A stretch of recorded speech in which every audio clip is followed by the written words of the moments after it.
ರಾತ್ರೋರಾತ್ರಿ ಮನೆಗೆ ನುಗ್ಗಿದ ಸುಮಾರು 6 ಅಡಿ ನಾಗರಹಾವನ್ನ ಕಂಡು ಮನೆಯವರು ಬೆಚ್ಚಿಬಿದ್ದ ಘಟನೆ ತುಮಕೂರಿನ ಹೊರವಲಯದ ನರಸಾಪುರ ಗ್ರಾಮದಲ್ಲಿ ನಡೆದಿದೆ.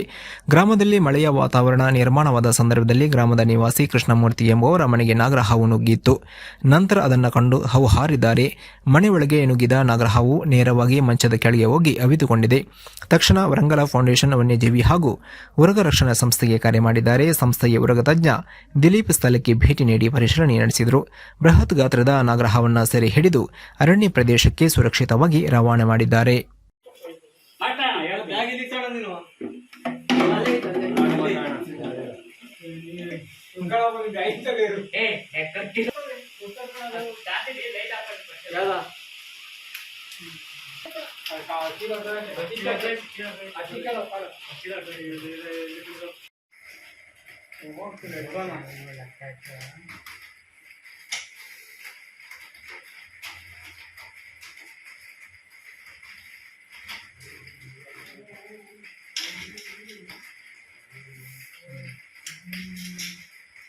ನಮಸ್ತೆ, ನನ್ನ ಹೆಸರು ದಿಲೀಪ್ ಅಂತ. ವರಂಗಲ್ ಫೌಂಡೇಶನ್ ಅಂತ ವನ್ಯಜೀವಿ ಜಾಗೃತಿ ಸಂಸ್ಥೆಯವರು.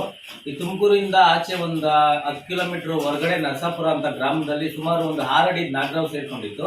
ನಮಗೆ ಚಿಕ್ಕಣ್ಣ ಅನ್ನೋರು ಒಬ್ರು ತೋಟದ ಮನೆಯವರು ಕರೆ ಮಾಡ್ತಾರೆ, ಹಾವು ಸೇರ್ಕೊಂಡಿದೆ ಅಂತ. ತುಂಬಾ ಮಳೆ ಬರ್ತಾ ಇತ್ತು. ನಾನು ನನ್ನ ಸಂಸ್ಥೆಯ ಉರಗ ತಜ್ಞ ಮಹೇಶ್ ಮತ್ತೆ ಸ್ಥಳಕ್ಕೆ ಬಂದು ಸುಮಾರು ಒಂದು 6 ಅಡಿ ಉದ್ದದ ನಾಗರಹವನ್ನ ರಕ್ಷಣೆ ಮಾಡಿದ್ವಿ. ಇದನ್ನ ದೇವರಾಯನದುರ್ಗ ಅರಣ್ಯಕ್ಕೆ ರವಾನಿಸ್ತೇವೆ. ತುಮಕೂರು ಸುತ್ತಮುತ್ತ ಎಲ್ಲಿಯಾದರೂ ಹಾವು ಇತರ ವನ್ಯಜೀವಿಗಳು ತೊಂದರೆಯಲ್ಲಿದ್ದರೆ ನಮ್ಮ ಸಂಸ್ಥೆಗೆ ಕರೆ ಮಾಡಬೇಕು ಅಂತ ಮನವಿ ಮಾಡ್ಕೊತಾ ಇದ್ದೀನಿ. ನನ್ನ ಸಂಸ್ಥೆಯ ಮೊಬೈಲ್ ಸಂಖ್ಯೆ 9916790692. ಈ ನಂಬರ್ಗೆ ಕಾಲ್ ಮಾಡಿದ್ರೆ ದಿನದ 24 ಗಂಟೆಗೆ ಹಾವು ಇತರ ವನ್ಯಜೀವಿಗಳನ್ನ ರಕ್ಷಣೆ ಮಾಡೋ ಕಾರ್ಯಾಚರಣೆಯಲ್ಲಿ ತೊಡಗಿಸ್ಕೊಂಡಿದ್ದೀವಿ. ನಮ್ಮದು ನರಸಾಪುರ ಕಸ್ಬೊಬ್ಬಳಿ ಊರಿಗೆ ತುಮಕೂರು ತಾಲೂಕು. ನಾವು ತೋಟದಲ್ಲಿ ಇದ್ದೀವಿ. ನಮ್ಮ ತಂದೆಯವರು ಹಾವು ಐತೆ ಫೋನ್ ಮಾಡಿದ್ರು.